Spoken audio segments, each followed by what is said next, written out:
Feel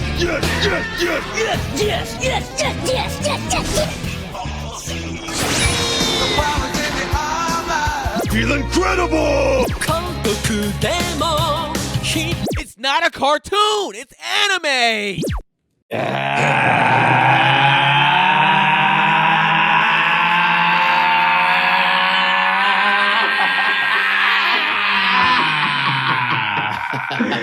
I forgot to make faces today. I was supposed to make faces. Damn. Oh, that's right. Yeah, you did. That's your new thing, Brennan. I'm sorry, guys. I'm better. It's all right. Anyways, welcome to another episode. Oh, the Animeshun squad is somewhat back. Myself, Brennan, Rob. No Ice today. Ice sent us a picture of his tire. We're happy the brother is safe, but apparently his tire had a full-on blowout where the entire the whole tire separated, the outside rim of the tire separated from the bar, which means that Ice has not been checking his tires, and that I'm not gonna say it's on him, but I'm gonna say Ice hasn't been checking his tires. I'm gonna say that. Damn. Gotta check that thread, man. Every 10,000 miles, you're supposed to be rotating them bitches anyways. So. Yeah, I check my shit every time I put gas in it. Cause the gas is pumping. Why not? It literally takes 4 seconds. But I don't do it that many times, but yeah. Fatherly car advice from Brennan Edwards. Bro, my dad's an engineer from General Motors, so you guys want to talk about car stuff? Talk about car stuff. I'm the guy. It's true. Do this. Yeah. Anytime I get a call from wherever and they're just okay, here's what we need. This is what we found. I go, cool. I hang up. I turn to Brennan. I go, hey, do I really need any of that shit? And pretty much every time Brennan's been no, I've never heard about that in my life. So you're good to go. Yeah. My dad is he's been a mechanic for a while. He showed me how to change my brakes, showed me all that stuff like that. Even when he was in the Marine Corps, he kind of used to work on all the Humvees and stuff like that. So he's the same way. I always go, Dad. I don't understand. My dad taught me how to change brakes too. I'm this. I don't understand why I needed to learn that. I'm never going to change my brakes. If I can avoid it, it doesn't cost that much money to do. Motherfuckers have machines that help them do it. They can do it super fast. Why would I learn this ridiculously difficult skill of bleeding the brakes with a stupid screwdriver? It's it takes me about 30 minutes to bleed the brakes and get one new brake pad on one of them. Let's do all four. And then you go to a shop and the whole thing's done in 20. It's $80. You're just why did I waste my whole day? Where are you going to get your brake change for $80? I got hookups, bro. You want to talk about car stuff? Come to your boy. Yes, $80 is my shit costs minimum $150 because you got to go get the factory brakes and then we got to put it on. That takes us. You don't have to, but they recommend. Doesn't it feel like he just contradicted himself? Me and my dad know how to do all this stuff. We got this on hookup, bro. But they tell me they need the factory stuff, and they be telling me it's $150. Why don't you change them, Keenan? I don't. No, I'm the same way with you. I don't want to change my brakes because I feel like that's dangerous. If I do one mess up, I can't say I'm a pro at doing it. So I've done it a few times, but I'm not comfortable changing my own brakes. If I needed to, if I was broke, I would do it. But if I got the money, I'm the same way with you. Okay, hey man. What are we here for anyway? Yeah, what are we here for, man? Here for car talk. I mean, you started this. You started this shit, Brennan. So go fuck yourself. No, I started this shit because he's not here. He gave us car reasons why he wasn't here. But you know what? We're the animation squad out here in these streets, and we do one-offs, we do debates, we talk our shit on here, man.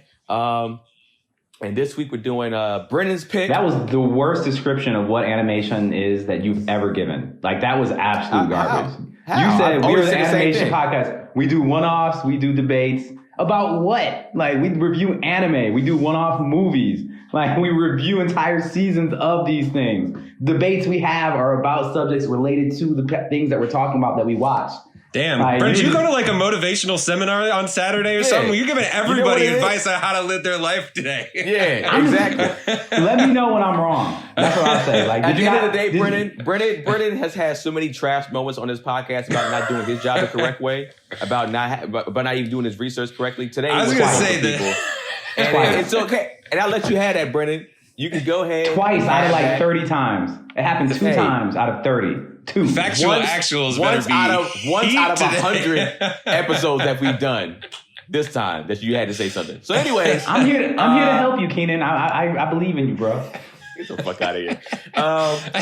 So we're reviewing The Rise of the Shield Hero anime. This is Brennan's pick. Brennan's pick. Hell yeah, it is. Normally we do a movie in between our picks, but we didn't feel like it because the movie that kind of was suggested. Ice ruined it. Ice put a bad taste in everybody's mouth. It was very funny. He sent a trailer and Keenan was like, nah.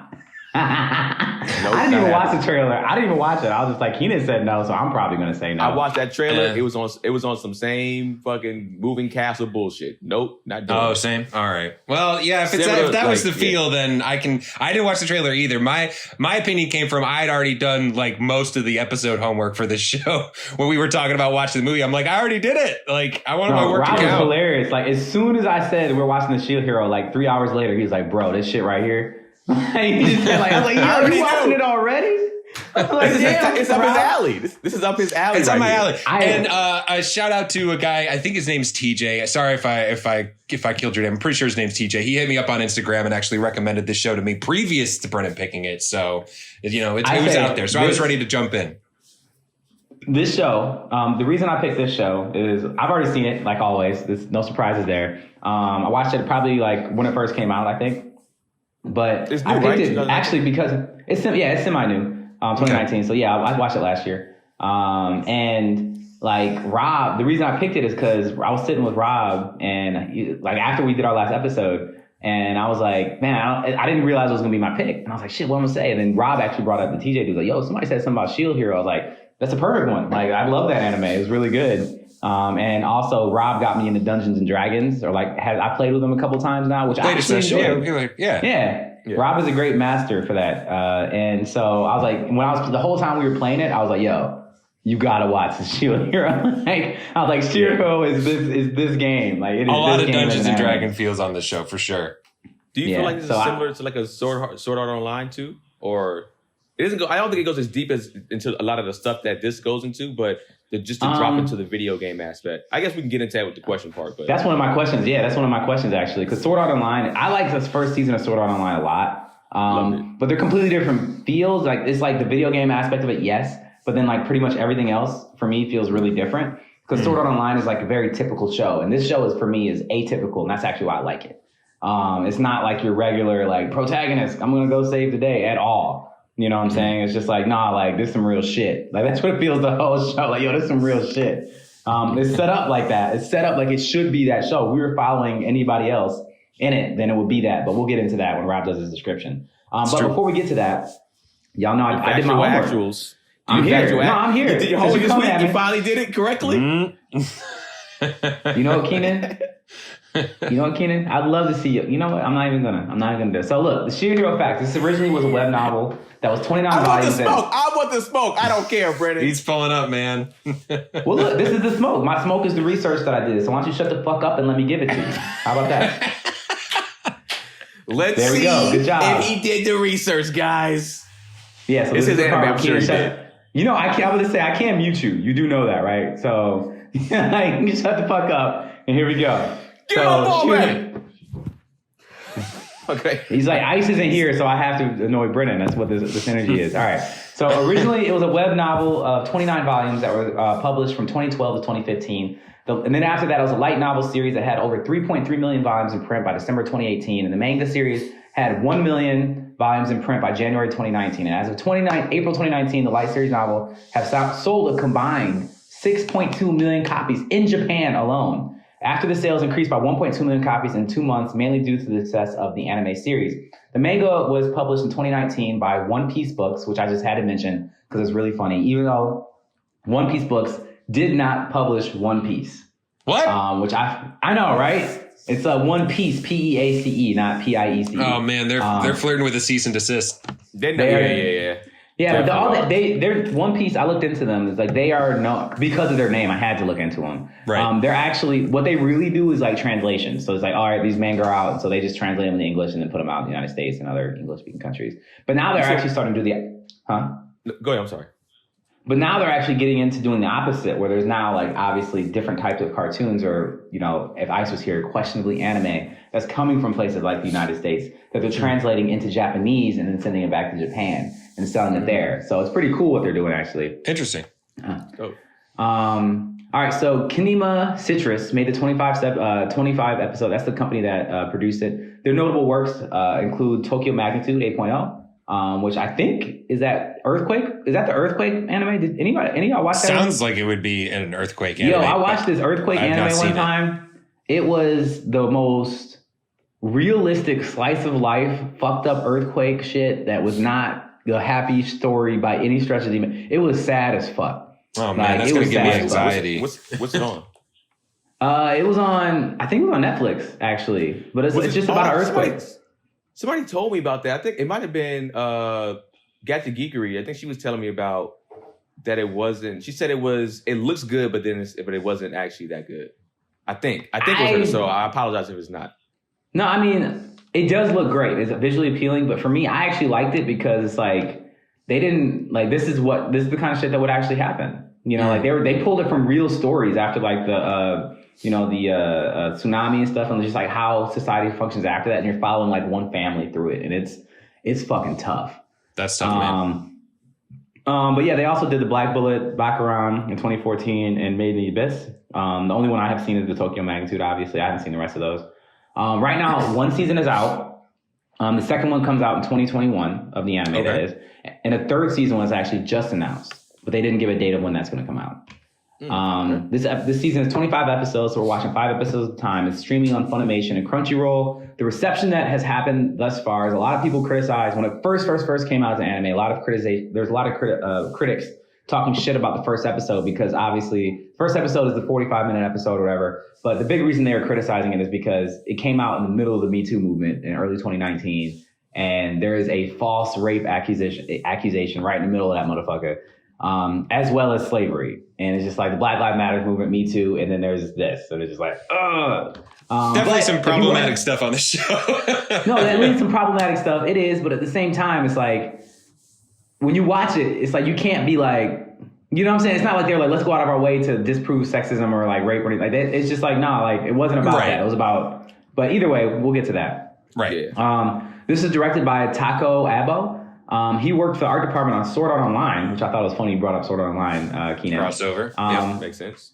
Yeah. He also did a bunch of other shows as art department: Black Lagoon, Eureka 7, Valkyria Chronicles, UFO Babies, to name a few. He had a longer list, but I just picked the ones that either sounded interesting or I hadn't heard of before. And then he's directed Norn 9, also Black Lagoon and Eureka 7, and a few others that I didn't know. The writer is a guy named Kiyo Koyonagi. I'm sorry, bro. I'm sorry. But he wrote another anime I've seen called Dragon Pilot. That is, if you don't have something to watch and you're looking for a very run-of-the-mill average anime that just has somewhat interesting story, Dragon Pilot. I didn't hate it. I didn't love it, but it is an interesting concept where they're like, the U.S. government, I'll just give it super quick. It was just like pretty much modern day Japan or U.S. or wherever. And the government's been hiding dragons in plain sight for generations. And they disguise them as jet pilots or jets.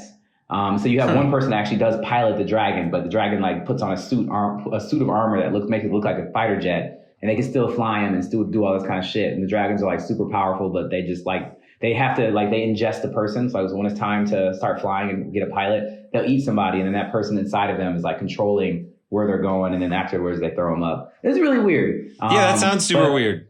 But the funny thing is that sounds like a disgusting like kind of show, but it's actually one of those cute animes kind of thing. It's like cutie, like little girl becomes a dragon's pilot, and not that many fights. I'll tell you that. They should have had more. What's interesting, right? I don't recommend it for y'all, to be honest. I think Andrea would like it though, Rob. I'll say that. Okay. Season 2. That's Rob's fiance, by the way.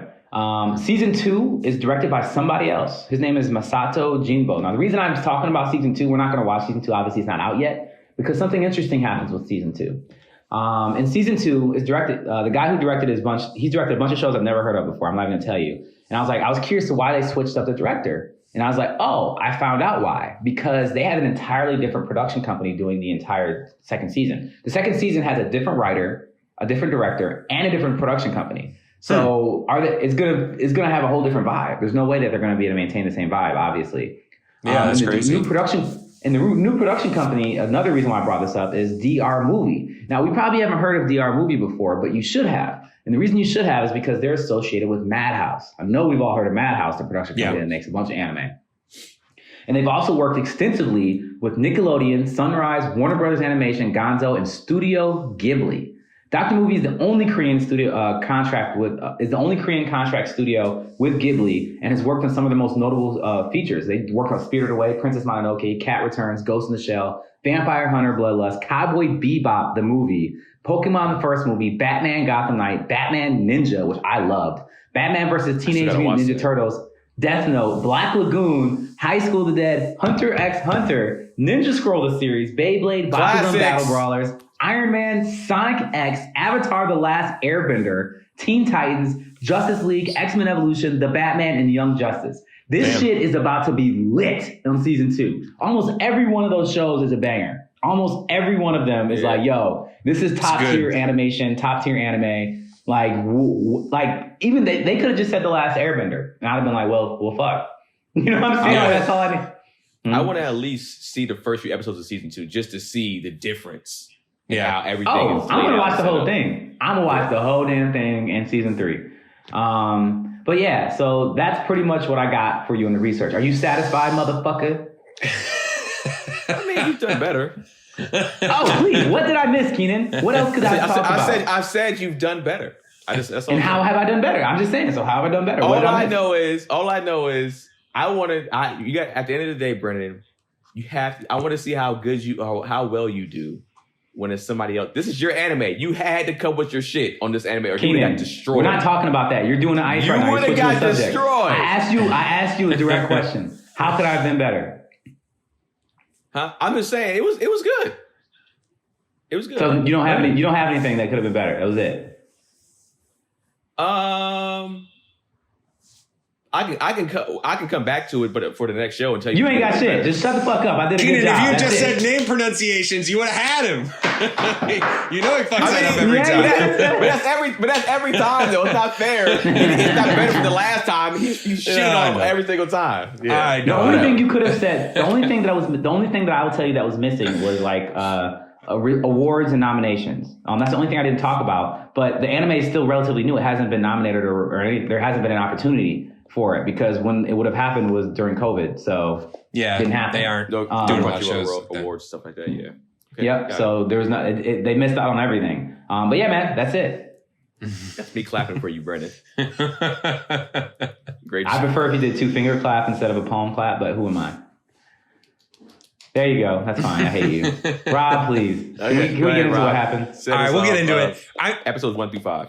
1 through 5 is a lot of exposition in episode 1, so we're going to spend some time there, but the other ones we'll get through pretty quick. So episode 1, we meet our main character, Naofumi. He wakes up from a dream where he gives a ball to a little girl with some animal ears, and we find out some more about him. He's a college student living his home. Basically, he stopped his brother from joining a gang or something, so he gets an allowance, gets to hang out at home and play video games all day. Dude is definitely a homebody and doesn't really seem to have a lot of friends, but he likes to go to the library, read fantasy books, the fantasy light novels that Brennan mentioned. This was, publishes one of those at one point. And one catches his eye while he's there. It's called The Record of the Four Cardinal Weapons. And it's about a kingdom that relies on 4 heroes to defend them from waves of enemies, but each hero has a specific weapon. There's a sword hero, a spear hero, a bow hero, and a shield hero. But he finds out that some of the pages are blank, and he's sucked into the world through the book. And he's there. 3 other guys around his age are summoned as well to the kingdom to defend it and save their world from enemy waves. And Naofumi, it turns out, is the shield hero and is pretty much on board to help from the word go. But the other 3 are like, hey, we want to talk to the king. We want to make sure we get rewarded for this. We're not like doing this shit for free. And the king, of course, is just like, yeah, like if you got it, like do your job and we'll make sure you're handsomely rewarded. A lot more exposition here as well, but basically each of the heroes has a legendary weapon that will grow with them as they level up, just like a video game. We see they have like, little, heads up display even. It's very video gamey. But they each have to adventure alone with their own parties because the weapons don't function well around each other. They also have these giant hourglasses counting down to each of the waves, and the next one's going to appear in about a month. They fought off the first one with just like some random knights and stuff, but even though they managed to beat it, they were like, all right, we can't do that again. We need the heroes, so that's why they summoned them. that night, the four heroes talk, and it turns out they all come from alternate versions of Japan, just alternate universes. And all of them have a video game in their world that matches this one, except Naofumi. The others happily inform him that being the shield hero pretty much sucks. Nobody plays as that, because you can't attack. And Naofumi's bummed to hear that. He doesn't want to be the loser of the group, but he's still eager to help. He wants to play his role. He's a team player at this point. The next morning, he's like, literally, and I quote, "I'm going to do my best." I'm going to do my best. The next morning, the other adventurers choose the hero, like which hero they want to join in their party. It's basically they choose which team they want to play for, and nobody picks Naofumi at first. But this hurts, bro. This reminds me of like getting picked last, or not getting picked at all when you're playing basketball or playing any type of sports. This shit, that was the worst. And I've been that guy before at times. So, woo. That's tough. Yeah, it burns. I've been that guy before too. I hated that shit. And like, yo, I'm better than him. I know this, but y'all just because he's taller, cool, whatever. Yeah. When you're playing with older people, that always happens. If you're super young, it's like, yep. But eventually, this woman named Miney volunteers to be a part of his team. And they all get some spending money and set off on their adventures. Miney shows him Naofumi around town, including some basic, equipments from this armorer. They call him Boss. He's got another name, but I'm just going to call him Boss because that's, it's his nickname, I guess. They all head out and fight some low-level monsters then. Naofumi notices he doesn't really take damage from these like orange balloon monsters because his defensive abilities are so strong, but he can't really beat them that easily. Certainly not as fast or as easily as the other heroes who are just like chopping through these things with no problem, leveling up left, right, center. He and Mine are able to beat enough of the monsters to buy some equipment, and Miney picks out some really expensive looking stuff. They also dine out at an inn, and Miney tries to get him drinking, explains, hey, this is a matriarchal society. You can't turn down a drink from a lady, but he does. He's just like, nah, really, I don't like drinking. It's not really my thing. I'm just going to head up, go to bed, get some good night's rest for another day of training, and goes to bed feeling like he had a great day one. But he gets a very rude awakening. All his stuff is gone. And he's immediately like arrested by royal guards and dragged in front of the king. And this reminds me of smashing like a side chick. Like if you was rich, you smash a side chick, you wake up and all your shit is just gone. Bro, took pictures of you online like, hey, this is me and Superstar. This moment right here is the moment that I was like, I'm going to love this show. But please, Rob, let's talk about this moment. So he's dragged in front of King of Court and, called a criminal, and it turns out Miney is accusing him of getting drunk and attempting to rape her the previous night. Unfortunately for Naofumi, it's his word against hers, as well as Moriyasu, the spear hero, who is either being tricked into believing this or is in on it. Not quite sure at this point. But literally everybody's against Naofumi at this point. Everybody buys it. The other three heroes are totally against him. But something, changes in Naofumi at this point. He just demands to be sent back to his own world. He's like, fuck this shit, I'm out. But the rules of the world prevent the heroes from being sent back one by one. They either have to win this or all of them have to die. So Naofumi, loses everything but his shield and heads off on his own. Even throws his last bit of money at their feet, goes, this is what you wanted. Shut up your ass, basically. And he takes off, bitter and alone at this point. No. Yeah. All in. But somebody with a mask is kind of watching from the shadows, and they come back later. On the streets, everybody's recoiling from him, having heard the rumors of his crime. But Boss decides to help him out for some reason, and Naofumi vows to repay him, gives him a cloak, and is just like, hey, man, when I get some money, I'll pay you back. And he goes out on his own to level up, returns to town to sell his loot, but merchants are giving him a really hard time. That's when he reveals he's adapted and is keeping monsters under his cloak that don't hurt him but can be used on weapons against others. Really smart move there. In the end, the merchants agree to help him out or face his wrath, and he uses the money to repay Boss. Gives him what he said he owed. Naofumi continues to level up, unlock new functions on his shield, even learning to make medicines. Later, after a bar fight with some thugs that try to rob him, Naofumi is approached by a slave trader. In this world, there are half man, half animal hybrids called demi-humans, and they're basically used as slave labor. Naofumi finds out that the slaves have tattoos on them, that hurt them if they don't do what their master says. And he sees it as an opportunity to make somebody his party member and help him attack and get stronger. So at the start of episode 2, he buys this girl raccoon hybrid named Raftalia. She's sickly and shit. Yeah, she's like a kid. She's sickly. She's not good. Turns like the guy says her last master tortured her. But Naofumi uses some of his medicine to cure her disease, and now he's got his first official party member. He takes Raftalia to Boss, gets her some equipment, some weapons, and in a quick weapon test, we see Raftalia is a little reluctant to fight at first, but he uses the tattoo basically to compel her to fight. And when she beats the monster, they both get XP. They both start to level up. So, Naofumi does show her kindness. You know, he buys her whatever food she wants, toys. You know, she sees a ball that she wants, and he buys it for her. You know, they start to grow more friendly. Later that day, they team up to beat some monsters, and as they camp, Raftalia remembers her parents telling her that the shield hero is kind of demi-humans. There must have been some earlier iteration of the heroes that, you know, were passed down through the generations. That night, speaking of her parents, she has a nightmare about the deaths of her parents, and Naofumi, you know, is there, comforts her, you know, she cries it out. The next challenge comes when they have to fight a rabbit monster, and Raftalia is afraid to kill something with blood, like an actual animal. And he explains to her, like, I have to defeat these waves, and I need you to be my weapon. I can't attack. I can't hold any other weapons. You know, I can't get this help from anybody else. I need you. And so she becomes inspired and kills the rabbit, giving them much more XP.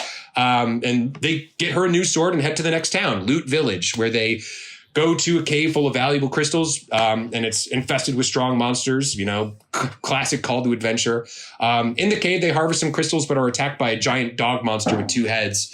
And Naofumi uses this new shield magic, but Raftalia is traumatized because it's the same kind of monster that attacked her parents. She's afraid at first, but when it killed her parents. Yes, that's right. Man, they help get this shit together, man. We ain't got time for this. Fight or flight. Right? And she's afraid. But now Fumi is just like, you know, get out of here, you know, run if at least you can survive. And that's exactly what her parents told her. So that inspires her to find courage, and they kill the thing, and big XP points from there. So yeah. Episode 3, we come back to find Naofumi and Raftalia after they've done some leveling. And Raftalia seemed to age a bit, growing older to match her level. But Naofumi still sees her as a kid. You know, they order some new armor for Naofumi from Boss, and we see that Raftalia is becoming much more confident and very protective of Naofumi, as, you know, their relationship develops. As he tries on the armor, Naofumi wonders if, you know, now he can better prepare for the waves. And he hears there's a church in town where, you know, he can see the hourglass. So they head there. And there's only a few days left at this point, basically, until the next attack comes. Other heroes show up shortly after, as does Miney, and things get tense. Later, Raftalia asks kind of what happens between all of them, and Naofumi just isn't ready to talk about it at this point. The day the attack arrives and everybody gets ready, instantly they're transported to the site of the attack. And while 3 of the heroes head off to fight the boss monster, Naofumi notices Loot Village is under attack, and he heads there to protect them instead. He and Raftalia split up to evacuate the villagers, and others become inspired, seeing the shield hero there to protect them and joining him in the fight. Eventually, some of the royal knights even show up and help, but their boss is a real dick about it. He wants to leave and go help the other heroes, but some of the knights see what Naofumi is doing and stay to help. Eventually, the other heroes defeat the boss and the battle ends. The village is damaged, but, you know, it still stands, and the survivors thank Naofumi and Raftalia. Elsewhere in the church, the hourglass resets, getting ready for the next wave. The next night, everybody is at a banquet celebrating the victory. And of course, Naofumi is off on his own sulking, and Raftalia wonders why. Elsewhere at the party, Miney, feeling super jealous about everything that's going on, tells Motoyasu that Raftalia is a slave, and he gets super pissed, gets enraged, and challenges Naofumi to a duel for freedom. Naofumi doesn't see a problem using slaves since it's legal in this world and no one else there will help him. But the other heroes find it repulsive, and eventually the king demands that Naofumi accept the challenge. Raftalia refuses and tries to speak up for him, but they all think she's under, you know, some sort of curse, or she's brainwashed or something. So Naofumi and Motoyasu square up, and at first, you know, Spear Hero has the edge, but Naofumi has a bunch of tricks up his sleeve. You know, he's smart, and he fights unorthodox and gets the upper hand, but Miney, standing over on the sidelines, interferes with some wind magic when he wasn't looking, and it gives Motoyasu the opening he needs. He pounces so fucked up. she wins. She cheats and wins the battle for the spear hero. Now Fumi points out that Miney cheated, but nobody will acknowledge it. Everybody in the crowd's just like keeping quiet. And on top of that, it turns out she's the princess. She's the daughter of the king. So he's also in on whatever scheme, they're trying to pull off. They remove Raftalia's tattoo and, she's removed from Naofumi's party, and Naofumi just starts to fall into a pit of despair and activates some sort of curse mode on his shield with his rage, which probably will come up later. Luckily, though, Ren and Itsuki, the sword and the bow heroes, actually have some decency. These guys kind of came around and point out, hey, you cheated. Raftalia also stands up for Naofumi, and to everybody's surprise, she goes to comfort him. He's hulking out at the time, like basically trying to even rip his shield off from his arm and throwing it away, but it's attached. She eventually calms down and he realizes, hey, this is a true friend, and the first true friend he's had for the first time in a long time. And he's, for the first time, also sees, she's not a child anymore. She's grown. The last episode that we watched in a neighboring kingdom, we get some this woman that looks like a queen of some kind of neighboring town. She's getting dressed while talking to that masked spy person from episode 1 that was kind of lurking around. And they're sharing some news that the king has summoned the 4 heroes. And she just tells her spy to keep an eye on things. Meanwhile, the king hands out money to the 4 heroes, and he's about to give Naofumi absolutely fucking nothing on some trumped up bullshit. But Ren and Itsuki stand up for him again, and he's given some money to prepare for the next wave. They go to see the slave trader again in a pretty sketchy scene. Honestly, they give her the slave tattoo and put it back to prove Raftalia's devotion. They also buy a monster egg while they're there that hatches that night and reveals it's, this bird creature called a Philolyle. It's kind of like a chocobo from, Final Fantasy if you played those games. Like a chocobo. Yeah. It's this big chicken thing that, you can ride around. At a few other shops, Naofumi runs into some people that have some grateful relatives in Loot Village, and he gets a bunch of free gear, for medicine making and even a spell book, which will help teach him a bunch of magic spells. Turns out he has an affinity towards healing and support magic, very fitting for a shield hero, while Raftalia can deal light and dark magic. But they're not able to read the magic at this point. They're just like, hey, we'll figure it out together. But, that's going to take some time. Naofumi names the chick he hatched Philo, and in a few days of adventuring, it grows to full size, big enough to ride the thing, and it's fast. As they're grooming Philo in the stables, Miney and Matayasu show up and announce that the spear hero has been put in charge of the town, and he'll be requesting a ton in taxes to rebuild it. And people are like, we can't afford that. They're all asking Naofumi for help. And at first, of course, he's reluctant. He's been hurt before, but as that masked spy appears to Miney and gives her a letter from that queen lady, she reads it, and all of a sudden it's just like, yo, we challenge you to a race, man, for the village, for leadership here. And he's like, yeah, all right, I'll do it. And for the race, Motayasu's riding a dragon, which Philo hates. Apparently there's some interspecies rivalry going on there. And Crips. Something like that. Yeah. And when Motoyasu tries to talk trash, Philo gives him a full-blown kick in the balls, which was pretty funny. Amazing.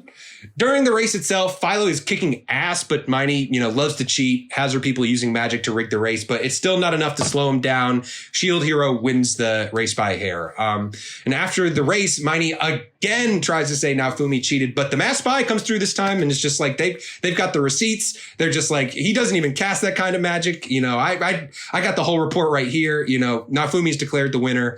Philo also evolves like a Pokemon into like a larger bird thing. And the town again wants to thank Naofumi, but he refuses their money and instead just asks to basically get this cart so he can start his own business, doing some trading on the road, peddling his wares. Philo pulls the cart out of town and things seem to be going well for once. However, they get a surprise the next morning when they wake up and Philo has once again changed, evolved into some sort of small demi-human girl with wings. Angel girl, yeah. Yeah, who knows what's going on there, but we leave off on that surprise. All I saw was a white woman with blue eyes and blonde hair, and I got nervous. I was like, oh, shit. It's a wrap for this guy again. He's done. So that's it. Great wrap-up, Rob. Great wrap-up, Rob, as always. You can compliment him. That's cool, motherfucker. Appreciate it. That was a lot. I complimented you. You did a good job, Brennan. You did a good job. Yeah, it was good. I don't Thanks, know. Bro. No, thanks, man. Thank you. Brendan's acting like a shit hero right now. He's very defensive. Very defensive. It's okay. So there's a lot of questions about kind of like a lot of us kind of ask like a lot of drop-in questions. So But they're kind of different, so I ask them all separately. What is your favorite drop into the New World show? Example, Harry Potter, Chronicles of Narnia type thing. Brennan. Mine's Harry Potter. I read all the Harry Potter books like 3 times, like literally 3 times, all of them. Yeah. Yeah, I mean, I did. Like, I was grounded a lot. And the Harry Potter books came out like at the perfect time for me. They came out when I was like 13, 14, 15. You know, I was like, I think when I first started reading the books, the first 3 books were already out. And I was like a teenager when the rest of them came out. And so I remember my mom, my grandma, and I were reading them all together. That was so much fun. You know, I was just like, we're reading them, we're talking about them, and they know as soon as they give them to me, I'm gonna read it in like 2 days. So I'd always get the book first, and then I'd be like giving them pressure, like finish the goddamn book so we can talk about it. But I love the Harry Potter world. I love the books specifically. And for me, I was just I also read the Chronicles of Narnia, which I found pretty good. I read a lot of. I was grounded a lot as a kid, so I read a lot of drop into different world stuff because it helped me escape from my quote unquote prison that I had when I was younger. But my favorite was definitely Harry Potter. I mean, saying like, if you've read the Harry Potter books, tell me you didn't want to go to Hogwarts. Like, there's no way, you know? I think at the age that I was at when that came out, maybe I was just I think I was probably like 16, 17. So I was probably at that age where it's kind of like, that's nerdy too much. So I didn't really, I didn't even know about Harry Potter until the movies. And I worked at a movie theater. Oh, really? So for me, yeah. So for me, it's funny, I couldn't think of any too much, but when you said Chronicles of Narnia, that's what I actually grew up on. When I was a kid, there was like a movie that came out, the Chronicles of Narnia, or the book of whatever it's called. I forgot what it's called. The Witch in the Wardrobe? Lion, Witch, and the Wardrobe, I think it was called. But I think Chronicles of Narnia was something that I kind of rock with. Well, I mean, you said one earlier too, like Sword Art Online. You know what I'm saying? There's a lot of them. I'm sure Rob's going to throw like 30 examples of it. Ready Player One was dope. As a movie, I thought that's a dope one. If I would say, I would feel like that's kind of that. I like Ready Player One, to be honest. Even what's that movie that spy movie that came out recently? Will Smith? No, it's like a funny one, but it was really good. I'm trying to think because it wasn't like a regular. There wasn't any huge actors in it. But it was just like at the end of it, like the reward the hero got was like butt sex with the princess. It was so fucking funny. No, that one I didn't see. I didn't see that one. I didn't see it either. But yeah, I guess I would say Ready Player One because that was kind of more recent, and I thought that was just a pretty cool type of life to like. It would be kind of a dope life to be in if you dropped into that. The Kingsman type of world. Kingsman. Oh, I see what you're saying. The Kingsman? Actually, I feel like the other Kingsman movies were different though, right? The very first Kingsman movie ends with the dude getting butt sex. Like that is his reward from the princess chick. Like that's one like that's one with Samuel Jackson. Yeah, with Samuel Jackson as the bad guy. Yeah, that's how the movie ends. Oh, I don't remember that. Damn, that's crazy. Remember, she was like locked in like a little prison room or whatever, and like she pretty much motivated him by like, yo, like you can do whatever you want with me if you save the world kind of shit. And he was just like, I want butt sex pretty much. And I was going to say, is somebody that didn't see the movie, is butt sex specified or is that just where you were? It's very direct. Like it's not much like, okay. You know what I'm talking? You remember now, Ken? Yeah, I'm not just being a weird motherfucker. Like for me, it blew my, the reason I remember it because it blew my mind. Like it was just a really good movie. And in the end, they were like, and butt sex. I'm like, what the fuck? Like, where did this come from? You know, it was just, I thought it was random and I just love the movie. So, that's the movie's actually good too. The movie's good. The movie's really good. And that's what I said. That's also a drop into a new world. Even though it's in the same world, there's a whole spy world that's adjacent to that world. So I felt like there's so many of these type of movies. Yeah. So I would say for me, Ready Player One. But go ahead, Rob. What do you feel? Honestly, I don't have as many of these as you might think. As far as favorites. Yeah. Because a lot of the stuff that I'm thinking of, I mean, certainly there's a lot of like hero's journey type stuff, like where somebody is, you know, living in that world already, but then kind of gets dropped into like, oh shit, like I didn't know Jedi were a thing, but I don't know that I would consider Star Wars necessarily a drop in, you know, world. But I will say one of them that I really liked, another movie is Wanted. You know, when he kind of like the guy that finds out about like the Angelina Jolie's in there. Yeah, the one with like the school of assassins, and it turns out his dad was like a crazy assassin. It's what's his name, James McAvoy or something like that. The new Professor X. Bullets and shit. Yeah, they got to curve the bullets. I thought that was a really fun movie when that came out. So yeah, I'll go with that one. But even though Harry Potter, obviously, Brennan, I was around that same age, so I was big into Harry Potter when that came out. Oh, so y'all got me. I wasn't thinking of like none of those spy movies, nothing like that. I was just thinking of kind of like more of a, I guess a kind of a virtual reality type drop in, or like a completely different. So yeah. To be honest, I haven't seen, because I haven't seen Sword Art Online, or I haven't seen a lot of anime where somebody gets like just plopped into a new world like that. Another good one is called Gate. Another anime is really good. Like I almost picked it for us. It might be my next pick. It's called Gate.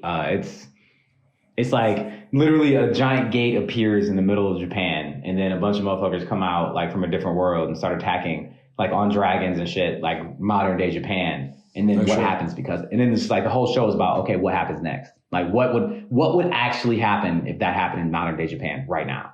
Like that's what the show is about. And everything that happens is fucking pretty accurate. Like I'm just like, yeah, this is how I think it would go. But go on. All right, next question. If you were sucked into a video game that you had to win or you die, what game are you hoping it is? Rob. Well, I think everybody knows what my answer is going to be. I would go with Mario Kart, honestly, because it's the one that I feel the best at, that I can come. I got a good shake of doing all right. Pretty much up against anybody.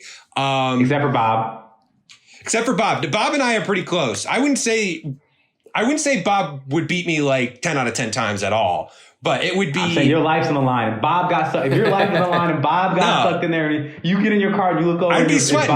You'd be like, fuck. But I feel like, all right, like pressure's on. But I feel like this. If there's any game I'm gonna do it in, it's gonna be this one. That's for me. Rob is a Mario Kart god. I fully acknowledge Rob is a Mario Kart god. I acknowledge it too. I got humbled. I thought I was getting better. I tried to tell you. I threw out the challenge anytime. Janelle and I, but me and my lady both played this dude, and we couldn't even find him on the fucking. I'm looking at the map. He's like damn near lapping us, and not even online people beat me that bad. So I was just like, what the fuck is happening here? Man, online is a monster though. Like I online going on there, man. I've been humbled a few times there as well. But if I kind of like when Brennan was talking about his video game experience. I think it was on this show or something else. We were talking about it. It's like you get to a certain level where like you're good against your friends, but then like you go somewhere else and they're just like, yeah, you're all right. Like you're pretty good, I guess. Like, yeah. It's tough when you get to the world stage, but. I'll answer, but I feel like I already know what Brennan's pick is going to be. I feel like I know he's going to. I'm going to answer my own. I'm going to answer my own question, but I feel like I know Brennan just by being with him. I would choose. I guess the game that I feel most confident in right now is still Marvel vs. Capcom. That's they had that actually at Brennan's studio, and that's where I feel like I've destroyed motherfuckers. I've destroyed people's confidence. Everybody that stepped up, that has got beat down. I'm still good at it, surprisingly. I don't play enough video games here now on my Switch to say that I'm confident in those games. I'm actually low-key trash. So Marvel vs. Capcom, man, I would have to go in there and I'd be like, all right, man, with the skill set that I know, I will win against majority of people that I've played against. Brennan, go ahead and give us your answer. I feel like I know. If I'm wrong, I'm gonna be surprised. I'm wrong. Yeah, okay. I'd say I thought this might be it. Yeah, it'll be Halo 2. I played Halo 2 competitively. Like I was in tournaments and shit. Like I was good. Like I retired from the game. I don't play it anymore because of I felt like I was slightly traumatized from the competition and how much I had to play. Like I was playing 12, 14 hours a day for like a whole semester in college. And I was just like, I'm done. Like the game all the fun has been taken out of the game for me. It's a job now and I don't like it. But I will dissect a motherfucker in that game. You know what I'm saying? Like what game can you like, cause the thing is, you think I'm going to say Super Smash Brothers because I'm very good at Super Smash Brothers. But as Rob referred to earlier, is I also realize how good I'm not in Super Smash Brothers. You know, it's like, yeah, I can get multiple characters into Elite online, and I can place in a tournament. You know, like if I go to like some like, you know, amateur or like low level, mid level tournaments, I can place. You know, I can win some matches, I can do well, but I'm not going to win these tournaments. You know what I'm saying? Like, I know I'm not going to win these tournaments because I can go online and watch these tournaments, the top players, and I'm just like, normally you play with 3 lives, and it's just like King of the Hill, whoever kills it, destroys the other person's life, all the other 3 lives first wins. I'm like, I could probably take a life off of these guys.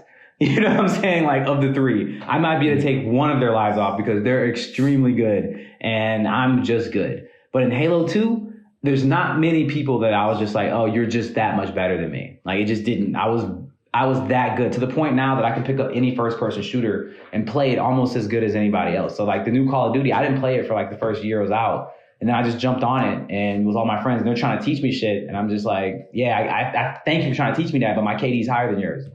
You know what I'm saying? Like, you're right. I don't know what this gun is. I don't know what this level is, but those motherfuckers are dead.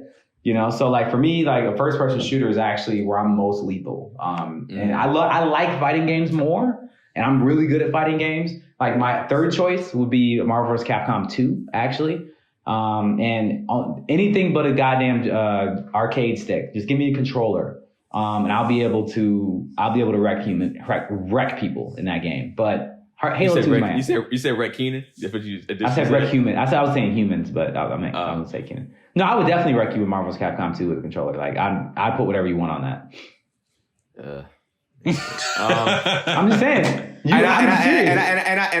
I'm saying, which one is Marvel vs. Capcom 2 the one you have at the studio, or is that one? No, that's one. One, yeah. I mean, Marvel vs. Capcom 2, I got humbled in that. When I played in tournaments and that at an arcade place, that's the Family Fun Arcade out here, and I got destroyed. I was like, all right, this is a different beast.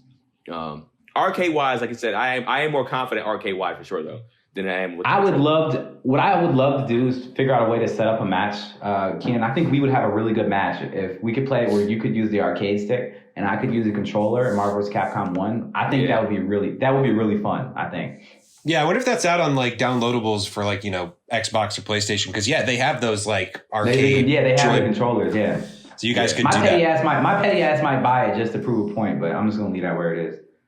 If your point is, if you buy that, your point is to get proves. I mean, you good. You got the money for it. You're good. You're straight. Next question. This is actually Ice question. He's not here, but this is a question that Ice sent in. What non-futuristic game world would you want to live in? Rob. Non-futuristic game world.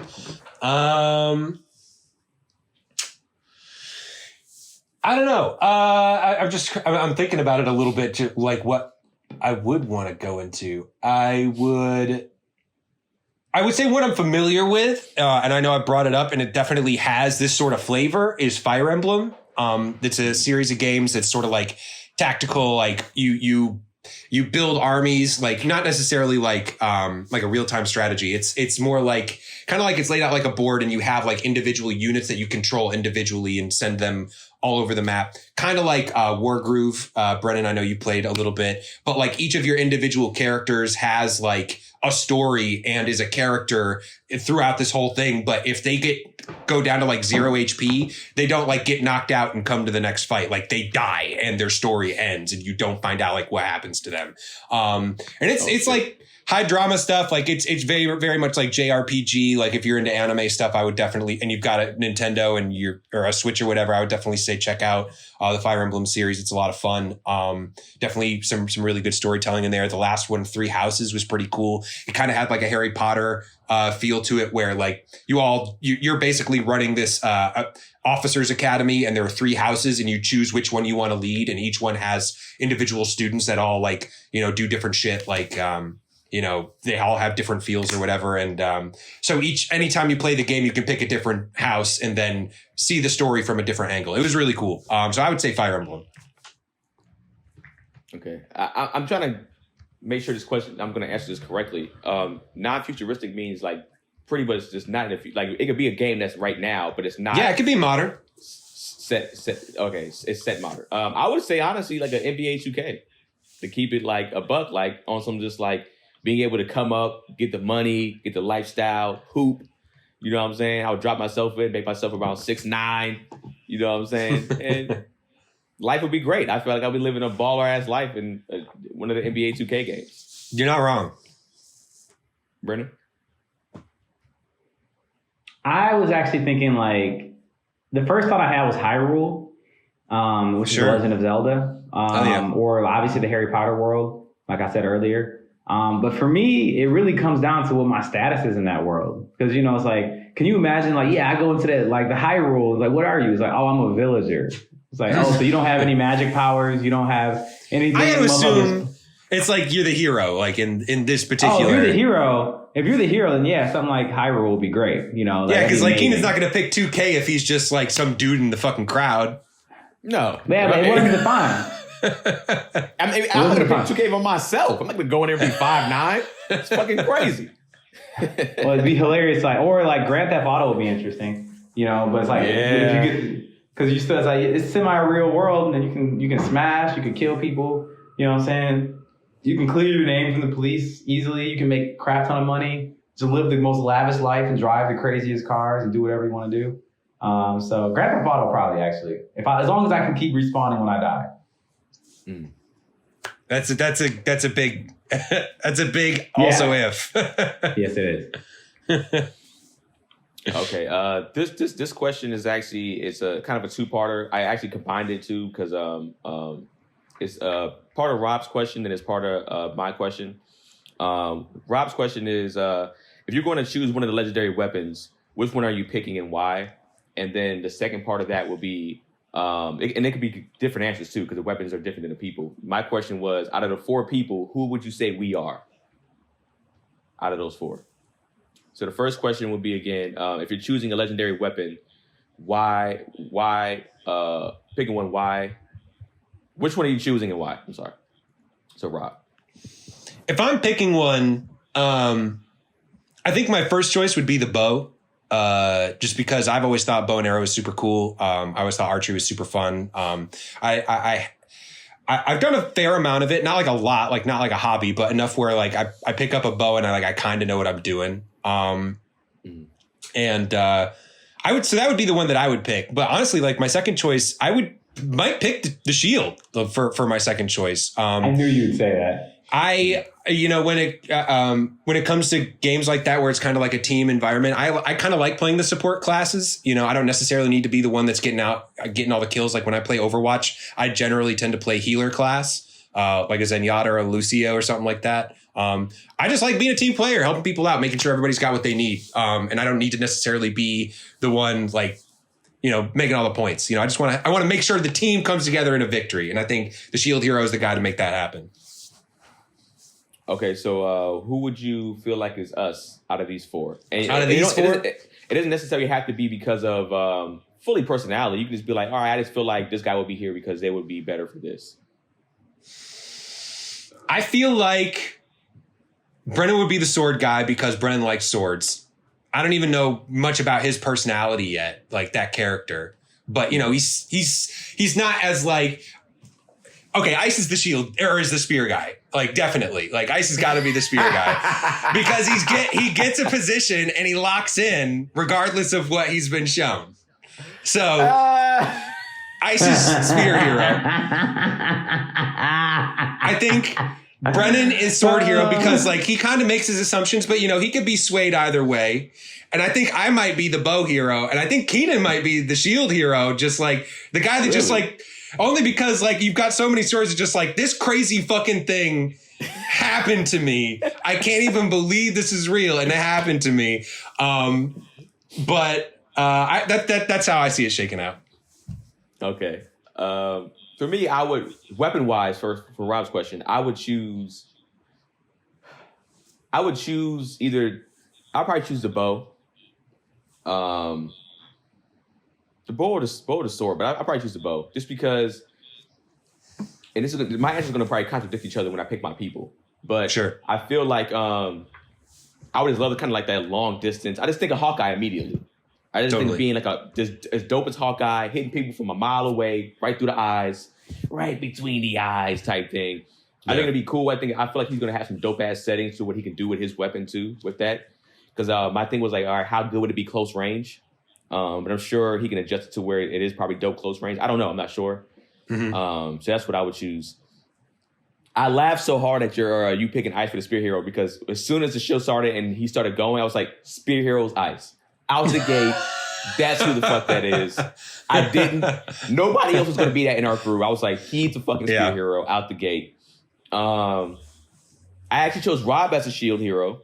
I just feel like I feel like that's where Rob would shine at. I could see that. Not personality wise, not being like, fuck, this is happening. Like, I just feel like Rob would just be like, yo, I feel like he would make the shield hero thing.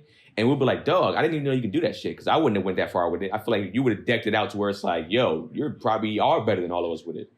I appreciate that. I'll take it. I actually had Brennan, so I said no contradict yourself. I had Brennan as for the arrow. I just feel like, even though I said I would like the long distance, I feel like Brennan would like it more than I would. And I feel like Brennan would probably be, I feel like I can see Brennan kind of being behind like a sneak attacker, like, maybe because of offense, he'd be with the salt gun. He just pop you with the salt gun at the fucking office. So I think it is him kind of like being a little sneaky with it and being behind a rock. Just, bam, got that motherfucker. Type it's that Halo training all over again. Yeah, his sniping out people. So now I guess that makes sense. And then I would be the sword hero with the weapon. So that's my four. Brennan. I like it. Okay. Obviously, Ice is the Spear Hero. This is a unanimous decision. I'd love to hear his thoughts on this. We're here. Yeah. Let's get your first. The first. My choice for me. What are you choosing? For weapon. Oh, my weapon would be the sword for sure. But it's not just because I love swords. It's just because between these four legendary weapons, it's the only one that actually has offensive and defensive capabilities that are the best when it comes to it. Because the bow has no defense. The spear is full offense and might be able to defend some. But a sword is a shield. You know what I'm saying? You turn a sword to its side, it becomes a shield. You know what I'm saying? So for me, it's like, if I have a sword, then it's like I can attack and defend. Obviously, it's mainly defense, but for me, it's the most versatile of all of the weapons. And so it's just like I can be in any situation to be okay. It's like, the only thing the biggest thing the sword lacks is range. But other than that, like it's just like, the big monster comes, who's probably gonna kill it? Like it's either me or the spear. We're the ones gonna kill it. Like the shield people, the shield and the bow person are gonna be like, you take out everybody else or distract or blind them or whatever. But like when it's time to kill a motherfucker, sword to the throat. You know what I'm saying? Let's go. And I'm here for that. For the roles for each of us, my second choice, to Keenan's credit, would definitely be the bow. I do like one of the things I loved in Halo and other like games and things like that is sniping. Like I'm a sniper. I will sit up in this corner and hit you in the forward between the eyes from 1,000 yards away and then laugh about it. Snicker as it hits you. Like I'm 100% that guy. If I don't have the sword, I'm 100% the guys who be like, just like got him, or just like do like the Robin Hood thing, just pull 3 of them at the same time out of a quiver, just shoot all 3 of them, like Hawkeye shit. Just like, oh yeah, we good, like, bloop, bloop, bloop, bloop, just knocking people out. To the roles of how we would. I thought that question was interesting because I think there's 2 different ways you can answer it. It's to the personalities of the characters that we're seeing, or just to the weapons themselves. And hilariously, I think both of the answers are actually the same. I do think that Rob would be the shield for sure, because of his like supporting nature as well as like his complexity of the way he approaches things strategically. I actually have you, Keenan, being the archer, and I have Ice being the spear because like you being the archer, Keenan, mostly because I can see you sitting back and wanting to like pick people off, and like you're also a good team player. Like you're all about the team. And the archer and the shield guys are both that have to be the biggest team players, and you've always been a really good team player. So I'm like, Keenan would be like, look, I feel like Keenan could have been the sword or the arrow, but like he'd be happy either one. So I'd say Keenan will go with the arrows because he can be supportive and offensive by himself. I think Ice is a one-trick pony and he wants the shiny glory of everything. So the shield, the spear is going to be that. I'm just saying it's the big shiny, like most powerful offensive weapon. It's like, he's got some big attacks. Yeah. And so Ice is like, look at my legs and look at my spear. So I think that's kind of how he would be. It's just like he wants to be flashy. And so the spear is definitely the flashiest of all of them. And then I would want the sword because what I told you guys before is like, I think the sword is also a space of kind of sort of like leadership too. Like the sword normally in most kind of things like this is like leader. The sword is the sword guy is the one who's normally like, okay, we're going to do this. I'll lead the attack but you guys got my back like this, right? You know, or whatever. So for me, I felt like that would fit me probably the best. And I just, as Rob knows, as you guys have said, I love swords. So he's a sword boy like that. I am. Sword boy is so funny. So this could probably be, I guess not really a controversial question, but it stemmed from what happens in the first episode about the false accusations and it being, just completely a lie. Have you ever had a rumor spread about you, Brendan? Honestly, not really. Not that I can think about. I just want to hear y'all's answers. So this is my question. I never had rumors spread about me. Like, I used to get called Big Head a lot when I was a kid. Like, Big Head Brennan was my nickname growing up. But that's not a rumor. Like, they be saying it to my face. Quite. Like, there was T-shirts made, songs. Like, they went to 10 with it.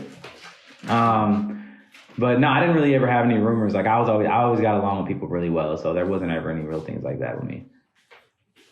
I'm sorry to disappoint, Brennan. I don't really have a crazy, juicy story about a rumor being spread about me. Just like, I guess growing up, like I wish I was trying to think of it. I literally was like, damn, do I have anything? And I don't. Like, really just like I dated somebody that I really didn't date, but it wasn't like a big deal to be like, hell no. I was just like, no, we didn't date.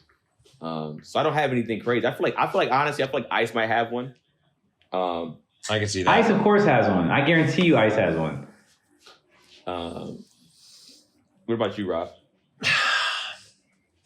One time, I want to say it was around the end of high school, I found out somebody that was in my class was telling some people or telling some parents that I was like, I swear to God, I'm not making this up, was saying that I was like a drug dealer or something like that. And I remember I confronted her about that. And I was like, what the fuck are you talking about? Like, I never even like sold weed in college to like make money on the side or anything like that. So I was like personally offended. Like, why would you even say that? Like, what, like, number one, where do you hear that from? Number two, why would you like spread that around? I remember this was in the early days of Facebook, but I sent her a message like, what the fuck are you doing? And she was just like, oh, I don't know what you're talking about. But like the people I heard it from wouldn't just make that up. Like if they had heard that she was saying that stuff about me to other people, like I knew that she'd been saying it. So I confronted her about it. And yeah, no, it stopped after that. Luckily, I don't even know where that shit came from. But that's the one time that I was like, what the,